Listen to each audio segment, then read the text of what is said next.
It's my pleasure to introduce to you Dr. Massimo Faggioli from Villanova University. He's going to talk about the crisis in the reception of the Vatican II Council in the USA. Señor Faggioli va a hablar sobre la crisis de la recepción del Vaticano II en los Estados Unidos.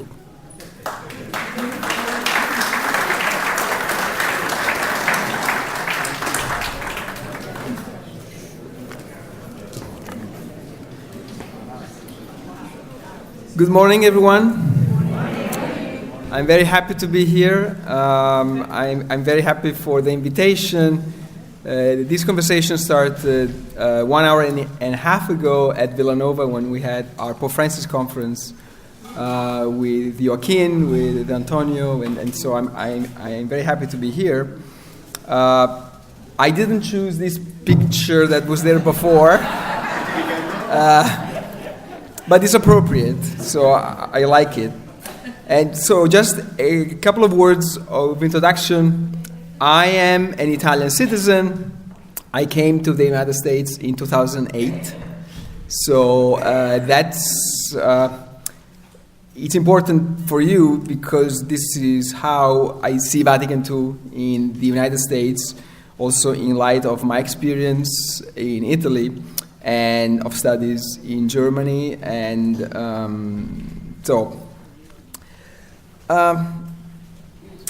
one of the critical aspects to understand the pontificate of Pope Francis is the interpretation of Vatican II. This aspect plays a particularly delicate role in the relationship between Francis and the United States, because it is a tale of two receptions, or more than two receptions, of Vatican II. This paper will begin with the participation and reception of Vatican II by the US bishops, and then it will touch on some particular aspects, focusing on the role played especially by Gaudium et Spes, and I will leave out other aspects, especially the reception of Vatican II by academic theology in the United States, which is its own particular problem. And in the end, this paper will try and advance some hypotheses on the link between the reception of Pope Francis in the United States and the crisis in the reception of Vatican II in this church and in this country. So first part, the US bishops at Vatican II. The American bishops arrived at Vatican II not much better prepared than, for example, the Italians on the eve of the Second Vatican Council. Like the church historian Gerald Fogarty put it, quote, "Perhaps no hierarchy was as ill prepared for the Common Council as the American," end quote. However, a few issues like religious liberty and the tight boundaries between religious culture and American culture in the 20th century in the US prepared the US bishops for the change of Vatican II better than other national episcopates. The greatest practical experience of the American bishops concerned, for example, ecumenism and religious liberty, and thanks to Cardinal Spellman of New York, Bishop Carl Alter of Cincinnati, and the Jesuit Peritus John Courtney Murray, religious freedom became the American issue at Vatican II. After the conclave that elected Paul VI in June 1963, the US bishops became more united. Even though Vatican II was a learning experience for many US bishops, the mark they left was undoubtedly associated mostly with religious liberty. After Vatican II, thanks to the Council Declaration Dignitatis Humanae, quote, by Fogarty again, the American church no longer lived in the shadow of hypotheses. After Vatican II, it became clearer that different flocks of bishops had come to the council with different expectations and had returned to their diocese with different experiences, while other bishops had contributed to the council with an all-out theological engagement on a range of issues. The fruit of the previous decades of Nouvelle Théologie and pastoral renewal, the US bishops came to Rome clearly with a very short list of items on their agenda, while other bishops seemed to have an agenda that was sometimes, like for Italian bishops, no agenda at all. Unresponsive to the inquiry sent out by the Vatican in 1959 to receive feedback from the bishops on the Council's agenda, for example, the Italian bishops met collectively for the first time during Vatican II, while the US bishop had already a history of collective pastoral and theological action in their Episcopal Conference. All these different histories of the bishops of Vatican II were modified by the new breed of bishops appointed after Vatican II, especially after the rule about the resignation for 75-year-old bishops according to the intent of the conciliar decree Christus Dominus. Given that Vatican II did not modify the procedure for the appointment of bishops, despite some proposals that it should, the generation of bishops appointed after Vatican II had a particular impact on Catholicism in the United States. In the US, the apostolic delegate Jean Jadot made a significant contribution to the formation of those bishops responsible, for example, for the pastoral letters of the USCCB, the Challenge of Peace of 1983, and on economic justice for all of 1986. But most of all, the National Conference of US Bishops was responsible for managing reform that after Vatican II, in the words of Tom Rees, a very well-known Jesuit analyst, quote, "The American church did not experience a schism, and the bishops had been very successful adapting Episcopal conference structures to the American political and cultural context," end quote. So Tom Rees wrote this 30 years ago. I'm not sure he would write that again today, right?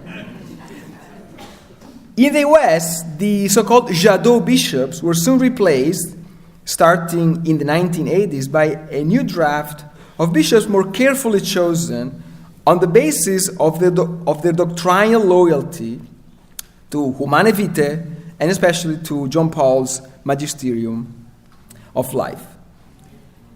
Second part, the US lay people.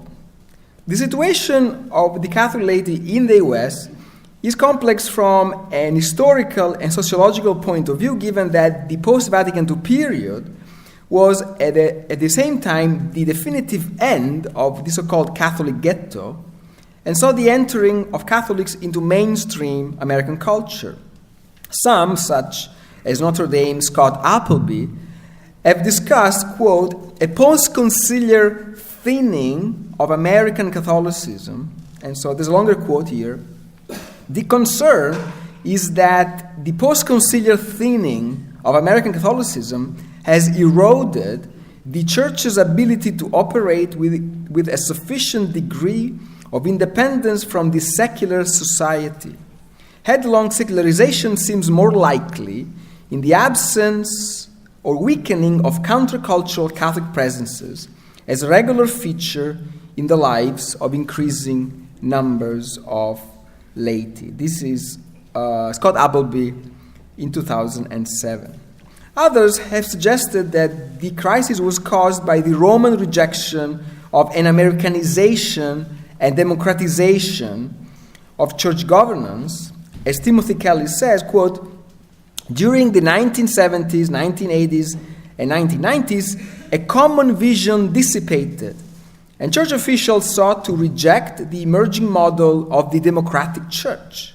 The laity had moved too far to return to the church of the 1950s, however, end quote. And so chronologically earlier to other cases such as in Italy or France was the arrival in the United States of, for example, of a charismatic movement. This is something that happened here in the post-Vatican II earlier than in other countries. In contrast to the European cases, the emphasis in the US especially in the areas of the so-called liberal Catholicism and of women theology, was on the need for lay ministers and deacons, the issue of women in the priesthood, and the crisis of the Catholic intellectual magisterium, which in the US had taken the form of two different streams of Catholic intellectual traditions that are different for their view of political issues and of church, ecclesial, theological issues, which sometimes express themselves in the form of the so-called culture wars. And here I'm quoting for a very, very important sentence of a very important book that was published by one of the most important neoconservative intellectual, Richard John Neuhaus, who in 1987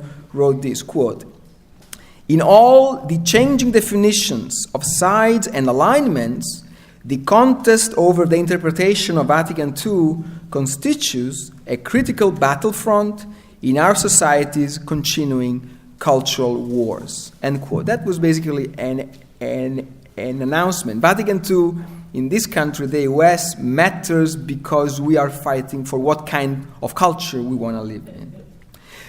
This is a crucial point because the history of the reception of Vatican II in the US is inseparable from the history of the culture wars. In the US, the division between two or more than two different views of Vatican II and Vatican II Catholics somehow crystallized in the Catholic laity and became part of both the cultural and theological landscape of American Catholicism in a country that was clearly repudiating or struggling with secularism, at the same time that Europe was repudiating the association between pre-Vatican II Catholicism and pre-modern society. So here there is a gap in the chronology of the churches between Europe and the United States. The impact of the pontificate of John Paul II on the consolidation of the Catholic laity in the US in the 1980s is also worth analyzing very briefly.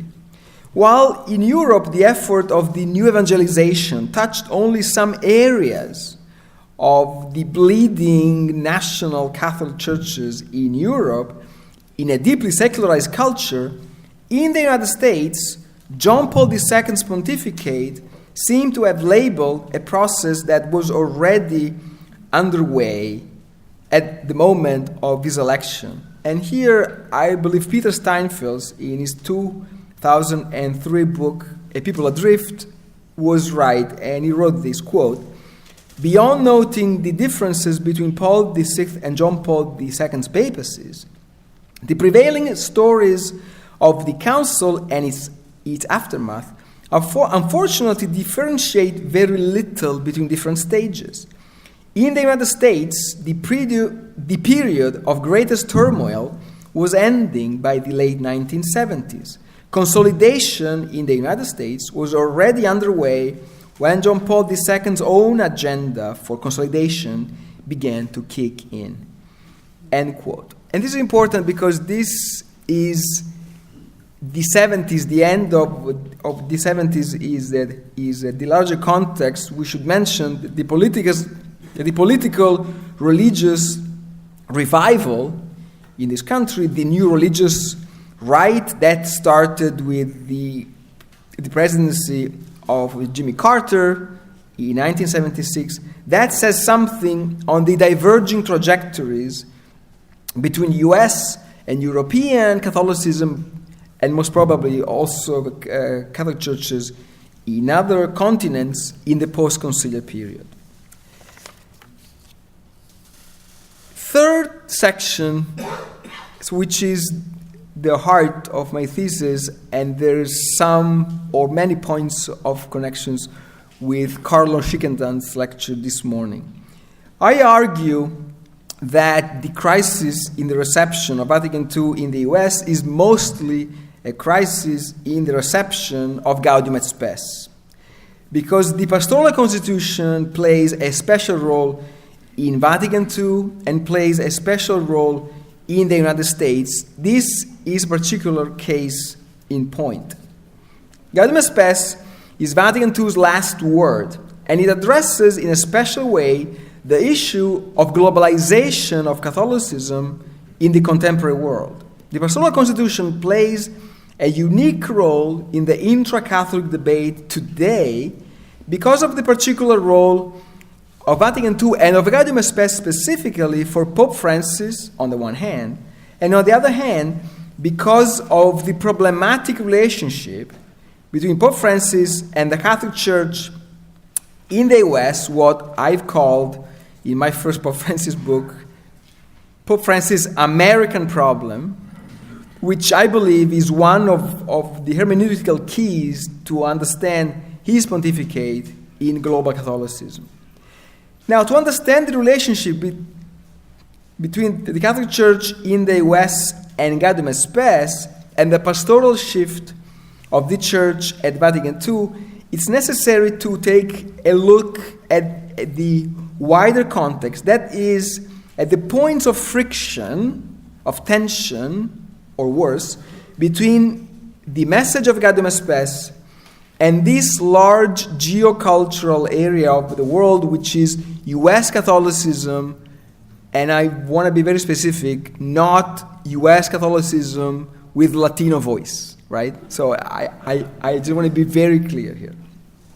So a first point of difference between Gaudium et Spes and religion in North America of the white people is about the identification between religion and national identity, which is one of the legacies of the immigrant church and of the persistence of the national and ethnic churches in North America. Both the text and the spirit of Gaudium et Spes are ambivalent about the relationship between Christian identity and the duties of political citizenship, also because of the experiences of the ambiguous relationship between Catholics and authoritarian and totalitarian regimes in Europe in the first half of the 20th century. On the issue of religion and nationalism, Vatican II is distant, for example, from what Robert Bellah called the civil religion, as a system of established rituals, symbols, values, norms, and allegiances that build a political allegiance to the nation through religion. In Gaudium et Spes, the move is an opening of the traditional identification between Catholicism and a certain idea of the nation towards a more cosmopolitan, a more global articulation of the identity of Catholics in the modern world. It's not just that the thinkers and drafters of Gaudium et Spes came mostly from a European context, mostly from France, that after World War II rejected nationalism and especially religiously inspired nationalism. The difference is also that Gaudium et Spes opens to a plural and multicultural world, but still in the assumption of a fundamental unity between people, culture, and church in each local particular context. The Gaudium et Spes acknowledges the modern state and its possible compatibility with Catholicism, but doesn't develop really the theme of pluralism, plurality within the modern state.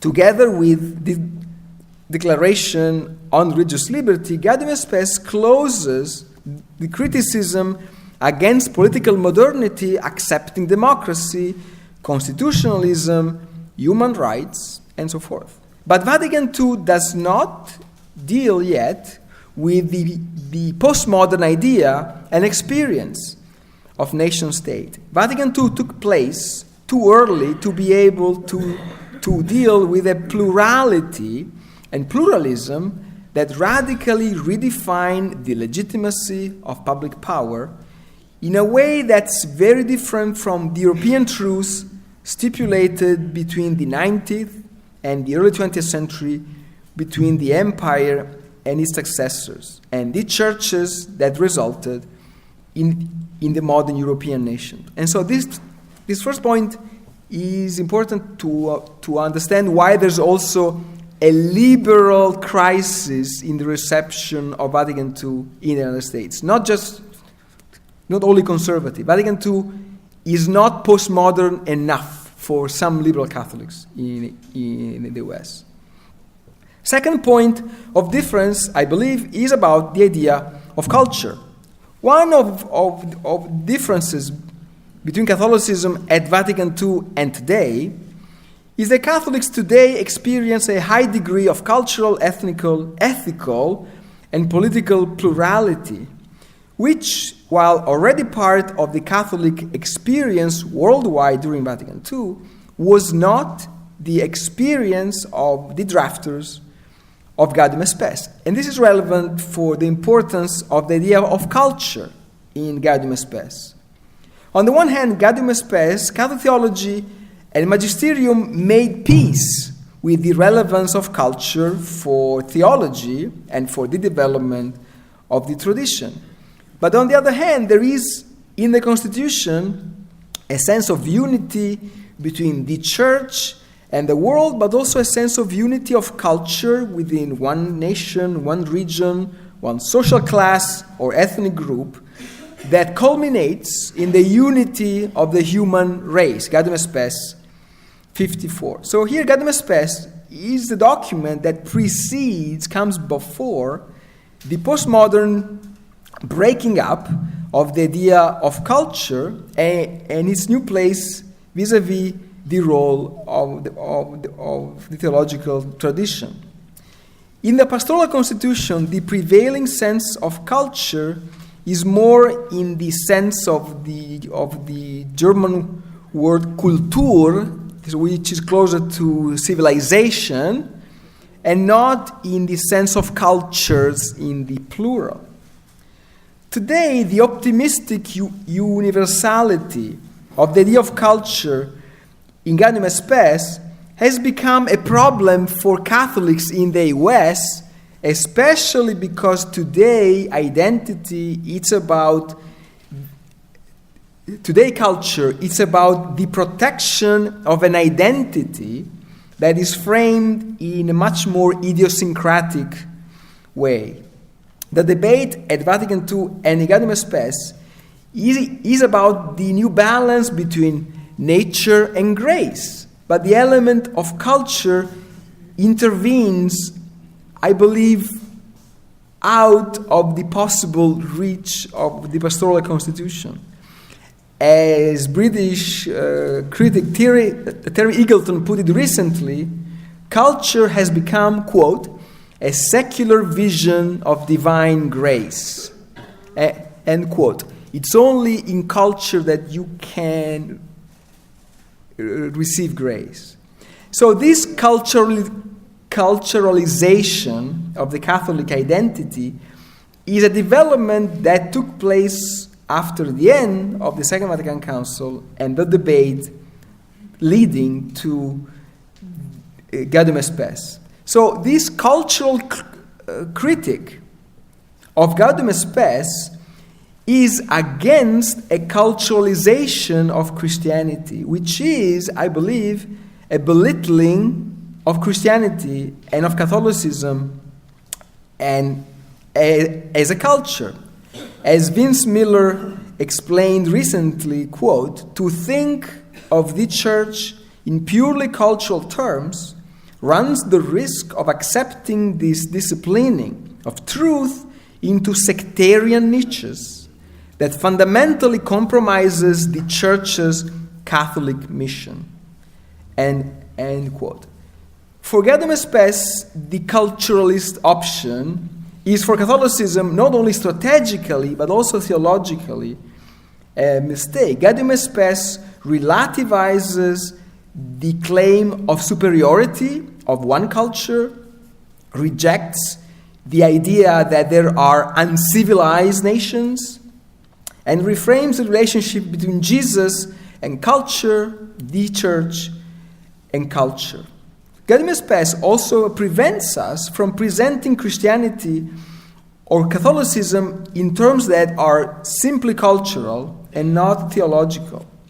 What happened after Vatican II, and I believe what happened to Gaudium et Spes in the United States, is that the discourse on culture and church has become really exclusive and not inclusive.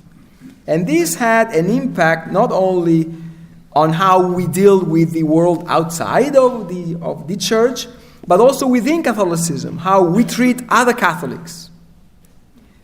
The biggest shift, however, is from a canonical idea of culture, one singular culture, to a more pluralistic and historical critical idea of cultures in the global church.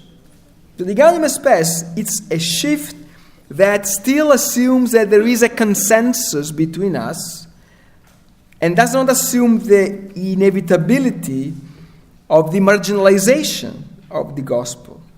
The issue of culture is particularly important in order to compare Gaudium et Spes and the attitude of many advocates of Catholicism in the West today that dream of a splendidly minoritarian Christianity in a hostile world. This is really part of the rejection of the Second Vatican Council, the idea that this world is only an enemy for the church and the retreat is the only possible option for the survival of the Catholic Church. This brings up a third point, which is, I believe, the issue of historicity. In Gaudium et Spes, the issue of culture is related to a new understanding of place and of time, that is, historicity and its relations to dogma. The mutual relationship between dogmatic language and historical awareness is reframed at Vatican II in the sense of a much more serious appreciation of how much dogma owes to history, and therefore how much history is important in the process of understanding the dogmatic tradition and the magisterium. The problem is that the historicity of the church is one of the ideas of the council that is received in different ways, in different cultural contexts, depending on the changing ways of looking at history or regimes of historicity. Not only because every different way of looking at history entails a framework of relationship with the past that has become something different between 1965 and 2016, but also because the European Catholic theology that mostly shaped Gaudium et Spes and North American culture today, there is a difference in terms of the role of history in the lived spiritual and cultural experiences of the church.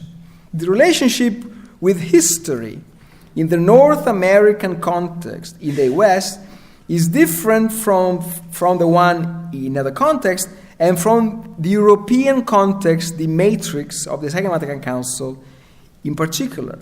It is not just the fact of a shorter history, a shorter historical past, but also a different relationship with the future, especially in North American religious culture, where fundamentalism can be seen not only as a specific way of relating to the past, but fundamentalism is also a symptom of the crisis of the future, of how we look at the future.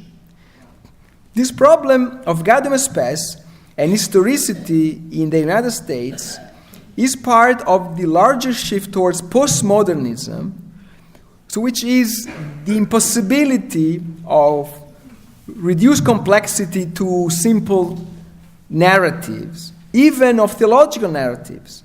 Now, Gaudium et Spes has a grand narrative that does not correspond simply with the American idea of progress, of endless possibilities. One of the main inspirators of the text, the French Dominican Marie-Dominique Chenoux, was very skeptical about the idea of a theology of progress. In Gaudium et Spes, there is not really a hermeneutics of history, an interpretation of history that is compatible with the American understanding of history, but there is a deep sense of historicity in the sense of the signs of the times, of Gaudium et Spes 4, like Carlos reminded us this morning. So Gaudium et Spes is difficult to understand for a certain North American mentality, I believe, because it's about coming to terms with the past more than anything else. It is part of the European Catholic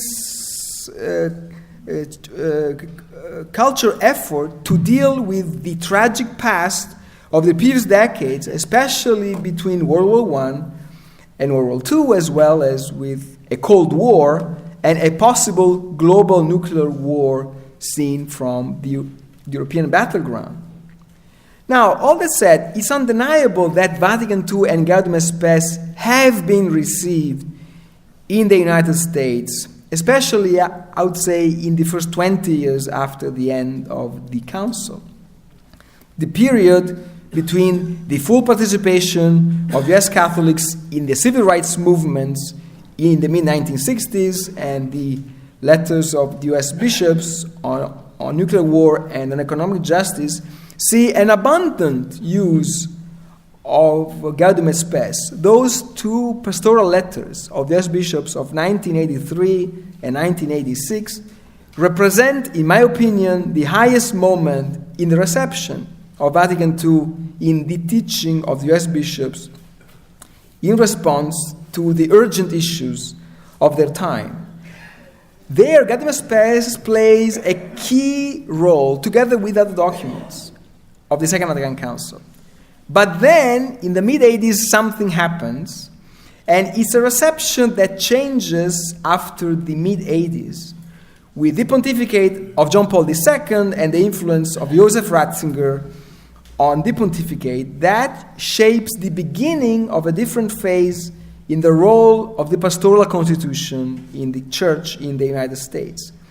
This is part of a complex relationship between two church leaders, John Paul II and the future Benedict XVI, with different considered experiences and, importantly, with different interpretations of Gaudium et Spes. Gaudium et Spes is for Wojtyła something different than it's for Ratzinger. But there's no question that there is a John Paul II, Benedict XVI deep imprint in the North American context that redraws almost completely the ecclesial and theological map in this country in the last 35 years, more or less. Its trajectory leads in the early 2000s to the pre-election document of the USCCB Faithful Citizenship, approved in 2007 and updated in 2011. And as far as I know, there's no update that has been published yet, and I'm not sure it will be before the election of next year. Now, I believe that to understand the crisis of the reception of Vatican II in the US, we need, or this is my impression, we should look at the Catholic Church in the United States as an exceptional case. One major difference between the receptions of Vatican II in Europe and in North America seems to be, for example, the use of the label Vatican II to define specific kinds of Catholics. Vatican II Catholicism, Vatican II Catholics. While European churches, and I'm curious to hear from you about Latin America, during at least the 2 decades after the end of Vatican II seem to have accepted, except for the Lefebvrites, in a rather nominalistic way sometimes Vatican II as their cultural and theological identity, in the United States, Vatican II Catholics means something very specific and seem to have become much sooner a specific and not universally welcome definition or self-definition. While in other continents, the self-definition Catholic often require an adjective, in the range of adjective there was not much available room, paradoxically, for Vatican II as often and as meaningfully as it was in the US. And so Carlos, just a couple of hours ago, says that everyone in Latin America is more or less a Vatican II Catholic, even if sometimes, to, as we say in Italy, per tirare l'acqua al suo mulino. I think you understand that. This is not the United States. Here, Vatican II is very specific, and it's very visible that there is an anti-Vatican II movement. So this result doesn't come as a surprise.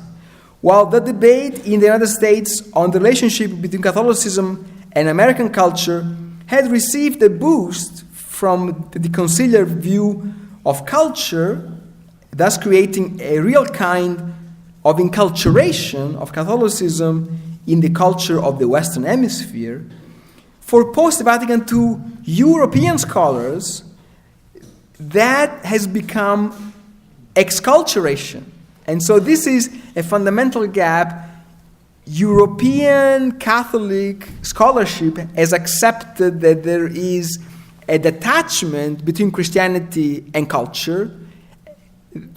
The US is arriving at that awareness right now. And this is the crisis, that it's not that easy to have a Catholic church in a post-Christian culture. This is why this crisis in the Catholic Church in the United States. And then finally, I have to add one fundamental fact that has shaped the different processes in the reception of the Second Vatican Council between Europe and North America. This is the impact of immigration and on the social and cultural landscapes of Catholicism. In Europe, after Vatican II, 20, 30 years after Vatican II, the arrival of mostly Muslim migrant populations injected from the 1980s on the fear of an elimination of the Christian roots of Europe, so-called Christian roots of Europe, and the nightmare of the creation of a Eurabia. And this fear is at the origin of the political fortunes of the new right-wing and nativist parties in Central Europe. But at the same time, for American Catholicism, the impact of immigration from Latin America had an invigorating effect that has been totally lacking in the European churches, not only in terms of concealing the membership losses of the descendants of European Catholics, but also in terms of the contribution to the cultural reinterpretation of American Catholicism. But this is where we are now, because that invigorating effect in the US church is radically changing the majority population of this church in North America with a very different understanding of Vatican II. And this is why the crisis in the US is not just theological, but it's also social and ethnic. Now, here there are, I believe, patterns of transatlantic exchanges in the late 20th century Catholicism that are not separable from the attempt to understand different Catholic mindsets. If in North America we have a lot of soul-searching about Catholicism and American culture and a new enculturation of Catholic identity, this is, I believe, a unique American situation where the Catholic crisis is also a national crisis. The crisis in the reception of Pope Francis in the US is a reflection of a national crisis. Now, this new enculturation seems to have brought about a cultural rift, if not a polarization, between different identities within American Catholicism around the interpretation of Vatican II. This gap in different cultural destinies of Catholicism after Vatican II has brought to the US a greater perception of Europe as a mere depository of a past that can be used in variable ways. And this is a very big change from Vatican II, when European culture was essentially Catholic culture, coessential almost. European Christianity has become unusable for liberal Catholics, except for the years of the Second Vatican Council, usable, but mostly in a narrow perspective. Europe is good until the 19th century, and preferably in the Middle Ages, but after that it's an unusable past. But there are also other gaps that say something on the crisis of the reception of the Council in the US, is that from the US, the highly symbolical issues of Vatican II American theology, such as the role of women in the church and women theology going towards women ordination, really never managed to make it in Europe, not even in the circles of Vatican II Catholics, with the same intensity that these issues have on this side, on the Atlantic. On the other side, after the 1990s, the vitality of conservative American Catholicism has become more and more appealing for conservative European Catholics, and we have a globalization of the American cultural wars. And so this has arrived in Europe completely in these last 10 or 15 years. Now, here a few conclusions in the sense of two conclusions and three hypotheses. So what is typical of the reception of Vatican II in the North American context are, in my opinion, two things mostly. On the one hand, there is a scarcity of theological commentaries on Vatican II produced in the United States in English. One could wonder whether the reception of the Council has been more cultural, social, and political than directly theological and historiographical. In other words, Gaudium et Spes has shaped the development of American Catholic theology after Vatican II with a commitment to a certain idea of Vatican II as a whole, as a spirit, as an energy, as a dream, but without an intellectual commitment to the studies of Vatican II as a corpus and as an act. This is something shocking if one knows how much resources American Catholic universities have, for example. The lack of studies and commentaries on the pastoral constitution, for example, is telling of a reception of Vatican II in the US that since the very beginning was oriented toward a situation that most theologians perceived as developing quickly towards a post-Vatican II. In the US, Vatican II becomes old instantly as soon as it ends.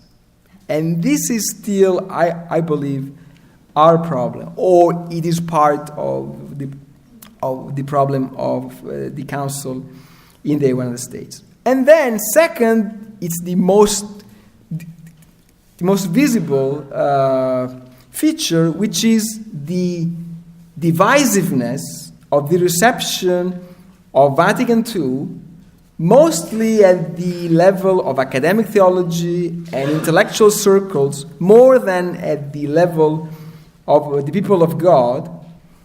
And I've said that many times, and the more I live in this country, the more convinced I become of this. It's a divisiveness about the interpretation of Vatican II that is more profound in the US than anywhere else in the world. I don't know about the outer space and Mars, but this is a phenomenon that remains to be investigated, especially for the relation between this divisiveness and what I would say the lack of a tradition of studies on Vatican II in this country. There's no institution that is known for having published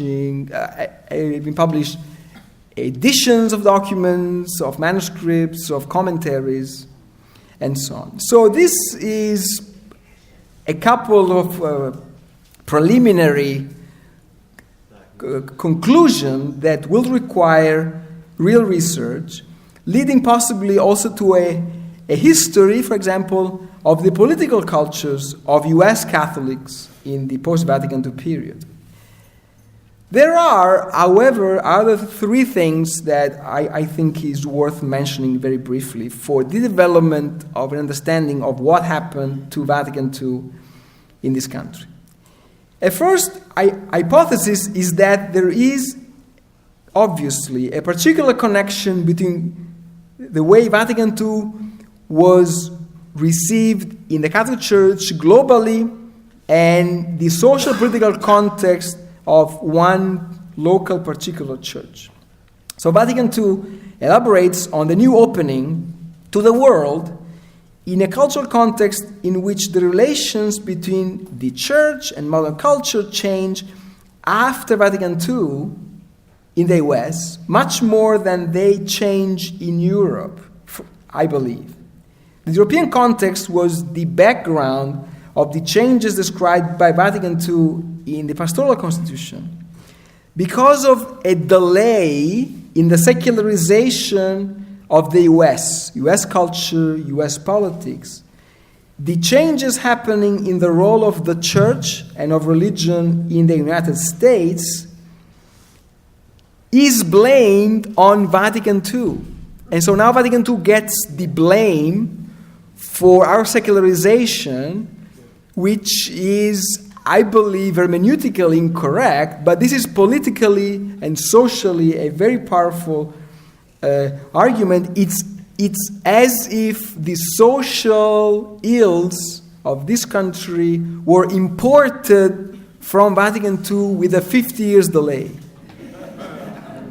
This is, I believe, at the heart of the divided reception of Vatican II, and especially of Gaudium et Spes. Second hypothesis has to do with the role of the theological reflection in a church like this one in the United States, which is, I believe, a Vatican II church. But from a mere bibliographical point of view, it's worth mentioning here that the reception of Vatican II in the US took place especially after the mid-80s, when a few symptoms of the crisis become visible. It's a reception that takes place without a substantial investment from the Catholic academia in the theological meaning of Vatican II for the intellectual, spiritual, and cultural tradition of American Catholicism. The weakness of the theological reflection on the history and theology of the Council left the ecclesiological shift of Vatican II at the mercy of a totally political theological spin that grew louder as the Church became chronologically more distant from the event of Vatican II. So that's why I think things will get worse before they get better.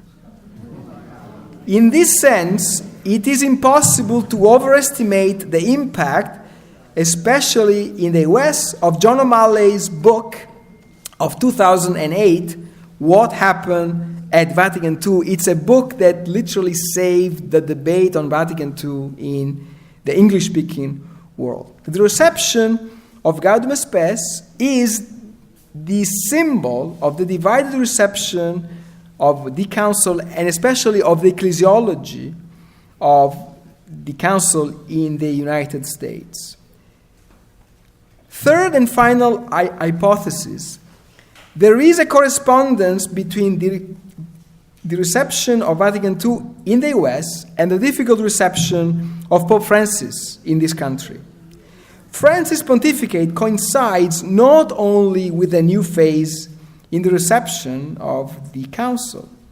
His pontificate is also clearly coincides with a departure from a US-centered world. This element is particularly important because the fracture between the US Catholic conservatism on the one side and Francis' pontificate is not the cause, but it's the consequence of what I would call an interruption in the Americanization of Roman Catholicism. In the 1980s, 1990s, until Pope Francis, we saw, I believe, the attempt of make of global Catholicism something that looked really like US Catholicism. US Catholicism as a model for the future of Roman Catholicism globally. In some sense, the US already had its first pope, or maybe two, John Paul II and Pope Benedict XVI. They were the most US appealing popes, much more than Francis, you know. The history of the pontificate and its transatlantic relations can be seen as a series of fractures and tensions which are the product of different interruptions. I think Pope Francis is fundamentally an interruption in the history of the Catholic Church. The response of the global church to the interruption in the reception of Vatican II in very important hierarchical, intellectual, political, financial groups in the United States was the election of Francis. Francis wakes them up from their dream. On the other hand, there is an interruption of the Americanization of Catholicism with his vision for a truly global Catholic Church. Pope Francis interrupts the globalization of the American cultural wars. So what I think this pontificate means is a very difficult time for him and for those like us who try to work this pontificate and help this church, but it's also a great moment of revelation and of solution of tensions that have been built. And in this sense, Vatican II is not just a relic of the past. It's something that is really the compass for this global Catholic Church. And I will stop here. Thank you very much.